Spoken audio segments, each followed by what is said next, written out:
અને આ બધા વચ્ચે કોંગ્રેસ પ્રવક્તા આલોક શર્માએ દાવો કર્યો છે કે કોંગ્રેસ બંને રાજ્યોમાં સરકાર બનાવવાની છે। અમે જનતાના વિચારોનું સન્માન કરીશું, ભાજપ માત્ર અફવાઓ ફેલાવે છે પરંતુ અમે જીતીશું। કોંગ્રેસના પ્રવક્તા છે આલોક શર્મા।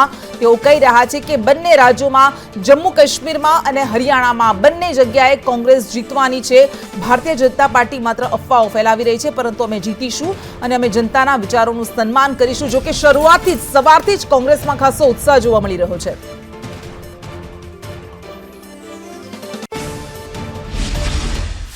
हरियाणा और जम्मू कश्मीर विधानसभा चुनाव के लिए काउंटिंग शुरू हो चुकी है।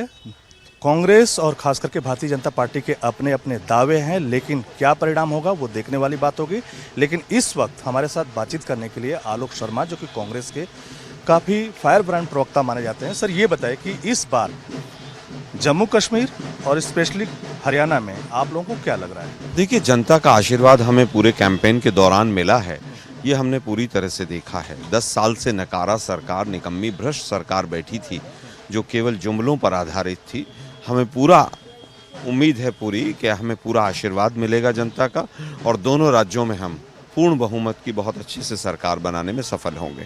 अच्छा, लेकिन हरियाणा में आप कितनी सीटें जीतने का दावा कर रहे हैं? आपको क्या अनुमान है आपका? देखिए, ये सब सवाल अब एग्जिट पोल और तमाम चीज़ों के बाद मुझे लगता है पीछे छूट जाते हैं। जनता ने अपना आशीर्वाद दे दिया है। हमारा जो आकलन ग्राउंड रिपोर्ट के आधार पर है वो ऐसा लगता है कि 2/3 बहुमत से हम पार जाएंगे, लेकिन फिर भी जनता के हाथ में है।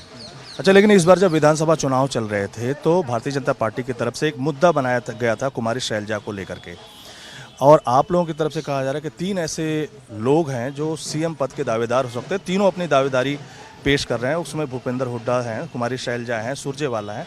आप क्या मानते हैं किसको बनाया जाना चाहिए? देखिए, मुझे लगता है सबसे पहले तो बीजेपी का धन्यवाद कि उन्होंने मान लिया हमारी सरकार आ रही है, और दूसरा हम ये कहना चाहेंगे कि विधायक दल और हाईकमान मिलकर तय करेगा कौन मुख्यमंत्री होगा। 1 दावेदार, 2 दावेदार, 4 दावेदार, ये सब प्रश्न अब नहीं है। જો કે આલોક શર્મા કહી રહ્યા છે બંને રાજ્યોમાં કોંગ્રેસની સરકાર બનવા જઈ રહી છે। દિલ્હી હેડક્વાર્ટરમાં પણ ઉત્સાહ છે, ઉમંગ છે, ઉજવણી થઈ રહી છે, પરંતુ આ બધા વચ્ચે રૂઝાન જે પ્રમાણે સામે આવી રહ્યા છે એમાં અહીંયા ચિત્ર પલટાતું દેખાઈ રહ્યું છે। 41 બેઠકો પર અત્યારે કોંગ્રેસ આગળ છે, એટલે ખૂબ કાટેકી ટક્કર અહીંયા જોવા મળી રહી છે। થોડા સમય માટે ભારતીય જનતા પાર્ટી આગળ આવી જાય છે, કોંગ્રેસ પાછળ જાય છે, ફરી પાછા બંને બરાબર પર આવી જાય છે, એવું ચિત્ર અત્યારે રૂઝાનમાં દેખાઈ રહ્યું છે। ભારતીય જનતા પાર્ટી અત્યારે 46 બેઠકો પર આગળ ચાલી રહી છે, જ્યારે કોંગ્રેસ 39 બેઠકો પર આગળ ચાલી રહી છે। આ આંકડા જે અમે આપને બતાવી રહ્યા છે, સતત આંકડા બદલાઈ રહ્યા છે અને આંકડા બદલાવાની સાથે કદાચ એ પક્ષોના કાર્યકર્તાઓના, સમર્થકોના, નેતાઓના ધબકારા પણ વધતા હશે કે આખરે શું થવા જઈ રહ્યું છે। કારણ કે બંનેને ભરોસો છે, ભારતીય જનતા પાર્ટીને ભરોસો છે કે ત્રીજી વખત ભારતીય જનતા પાર્ટીની સરકાર બનશે, પુનરાવર્તન થવાનું છે। તો બીજી બાજુ કોંગ્રેસ પરિવર્તનની આશ લઈને બેઠી છે, કહી રહી છે કે ભારતીય જનતા પાર્ટીથી લોકો કંટાળી ગયા છે અને એટલા માટે કોંગ્રેસની તરફેણમાં સરકાર બનવા જઈ રહી છે, કોંગ્રેસની સરકાર બનવા જઈ રહી છે।